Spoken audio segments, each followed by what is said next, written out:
Energy Minister Chris Bowen is resisting calls to introduce nuclear energy and more always-on sources. He's defending the solar power grid, which the Australian energy market operator warns could produce too much electricity. Yeah, after all of that, we'll get to that in a moment.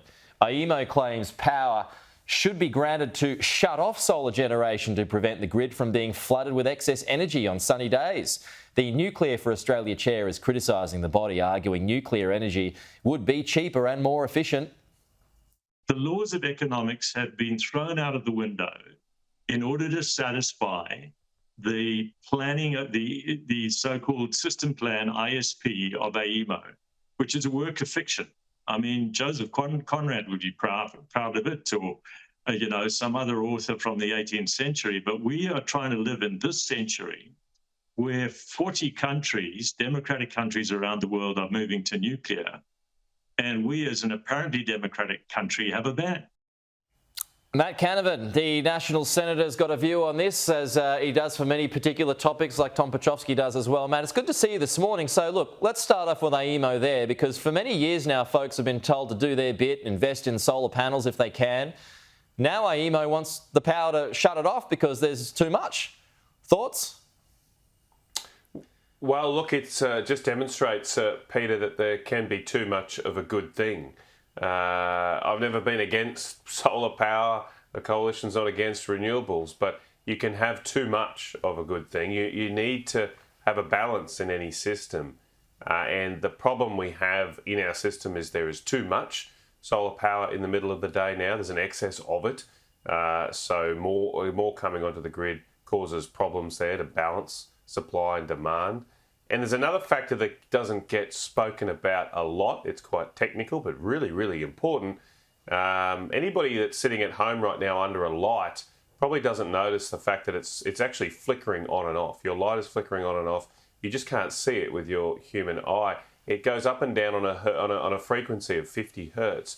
And we need to keep our electricity system running at a 50 hertz frequency, going on and off all the time, up and down, or our whole system breaks. That's the way our alternating current electricity system works. Solar can't provide that stability in the system because it doesn't spin like that with that frequency, whereas coal-fired power stations, gas-fired power stations, hydro and nuclear, if we had them, can provide that balance. So if we end up with way too much solar and wind also doesn't provide that stability like you do in South Australia, the regulator often has to switch stuff off. And that's what's now happening in Eastern Australia as well, to keep the balance. So there's just not enough balance in Chris Bowen's plan, and no real idea about how we at all going to have 82% renewable energy and still keep the lights on. So this push, though, or this plan, I mean, by overriding what are well-meaning consumers who've taken up solar, I mean, that can't be good for future take-up now. Well, you wouldn't think so. I mean, it's not just the solar, it's electric vehicles as well. There's always this talk of maybe they supplying battery power back to the grid. The distribution network, the last mile, is just not built for that. The real risk here is that this could absolutely catapult electricity prices to another level. If you think they're high now, wait till if we don't deal with this solution, because one of the biggest parts of your bill is the cost of that last mile of electricity wires, taking things from a substation, taking electricity from a substation to your house. And if that needs to be upgraded to withstand this high penetration of solar, of electric vehicles, charging all the time, then it's going to be what the head of AEMO calls a wall of CapEx coming to consumers. That has to be paid for, so it'll push prices up for everything.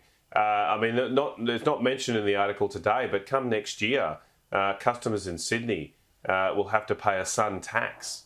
They're actually going to charge you for putting solar power back into the grid to deal with this issue. And so, as you suggested earlier, I think a lot of people thought they were doing the right thing. They were going to get a discount in their bills. That's what they were promised. But now, because we haven't balanced the system, people might actually be taxed for the sun. That would be very perverse, of course. Sure. It'll be a shock to a lot of consumers, but that's what's coming down the road for everyone unless we get more balance in the system. Okay, well, watch out for that.